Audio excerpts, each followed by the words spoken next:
Je vous remercie de me donner l'opportunité d'expliquer à la population et aux citoyens ce que c'est que le budget participatif. C'est un outil de démocratie participative. C'est un outil qui va permettre aux citoyens et aux habitants de participer à l'aménagement de la ville, à l'équipement de la ville. Le budget participatif, comme cela s'entend bien, c'est un budget qui sera à la disposition de la population. Vous savez que la démocratie participative, c'est une idée neuve, mais à la fois une idée très vieille, qui a démarré avec la réflexion, même la construction de la démocratie elle-même, la démocratie représentative. Et vous savez que ça remonte à très longtemps, la démocratie représentative, et les Grecs ont donné leur part avec Aristote et avec Platon. C'est quoi maintenant ?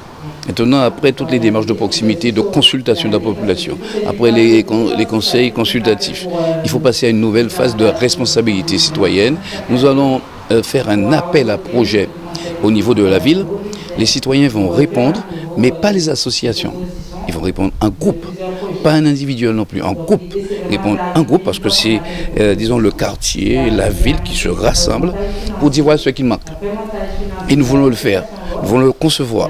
Et on va récolter les projets. Après, il y aura une validation. La ville elle-même, les citoyens de la ville vont voter, vont choisir quel est le projet qu'on va donc apporter jusqu'au bout. Dès cette étape-là, il y aura les techniciens de la ville ou les techniciens que nous allons, mandater nous-mêmes pour accompagner ce projet-là. Ce projet-là doit, et c'est là la responsabilité, doit tenir dans une enveloppe de 60 000 €.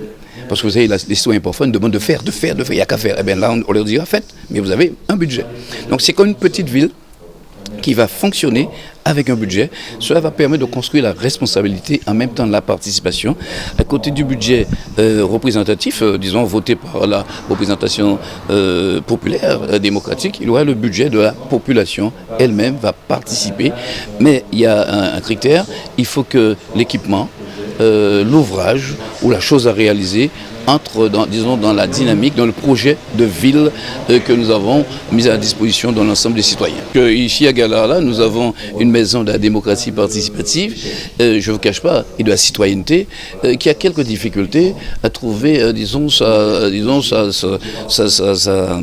sa vitesse de croisière, parce que les citoyens, ils réclament des choses, mais quand on met à leur disposition des choses, ça a quelques difficultés à vivre. Eh bien voilà, l'outil démocratie et de budget participatif aura son bureau, ses ateliers ici, la co-construction se fera ici, les partenaires qui devront accompagner seront ici, et d'ici quelques semaines, en septembre, on va lancer à nouveau un conseil consultatif qui va nous permettre d'accompagner les autres projets de la ville. Nous avons un projet hôtelier sur la ville.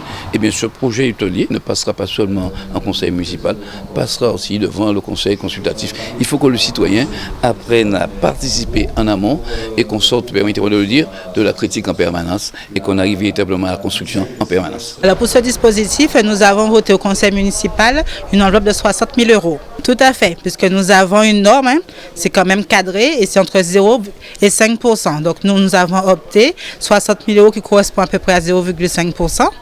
Et l'idée, c'est de faire le maximum de projets. Donc il peut y avoir plusieurs projets ou un seul projet, mais en tout cas, tout doit rester dans le projet de 60 000 €. Alors, c'est pas compliqué pour mener à bien un projet. Dès le mois d'août, 1er août, nous démarrons, nous serons présents ici à la Maison de la Citoyenneté, un administratif avec moi-même en tant qu'élu, pour recevoir les idées ou les projets de la population. Et nous allons pendant 3 mois les accompagner pour pouvoir monter le projet, surtout au niveau financier. Mais par la suite, ils vont tout simplement pouvoir être éligibles. Il y aura un jury composé de citoyens aussi qui vont voir les meilleurs projets qui correspondent aussi à notre thème de la ville, qui est la culture pour l'épanouissement. Et une fois que ces projets-là rentrent dans le thème et qui sont éligibles, il n'y a aucun souci. La population maintenant passera à un vote. Toute la population saint-claudienne pourra voter et élire les meilleurs projets qui sont plus adéquats et qui souhaitent voir se mettre en place sur la ville. Donc c'est pour cela que nous demandons plutôt aux citoyens, au lieu que ce soit un citoyen qui vient pour peut-être défendre son propre projet, c'est de se mettre ensemble pour retrouver une certaine cohésion sociale, se mettre ensemble pour pouvoir développer leur ville avec un projet. À ce moment-là, on répondra justement aux besoins de plusieurs personnes. Et c'est ouvert vraiment aux habitants de toute la population de Saint-Claude, hein, pas que Galas. L'idée, c'est de vraiment se mettre ensemble et pouvoir développer le projet. Pourquoi pas les associations? Parce que justement, ils sont déjà une petite organisation et l'idée, c'est que ça ne doit pas se renfermer autour de l'association, mais que ça peut être tout à chacun. On peut habiter Galas et vouloir faire ce projet-là, par exemple, à Matouba.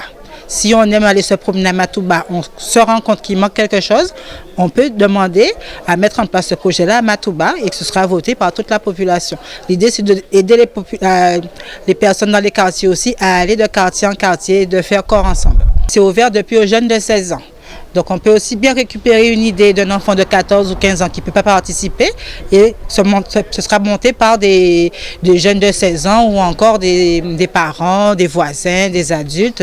C'est vraiment toute la population qui est appelée à venir développer leur ville, penser leur ville et pour pouvoir s'épanouir dans la société que nous avons. Surtout après la crise sociale, il faut vraiment qu'on puisse refaire vivre notre ville.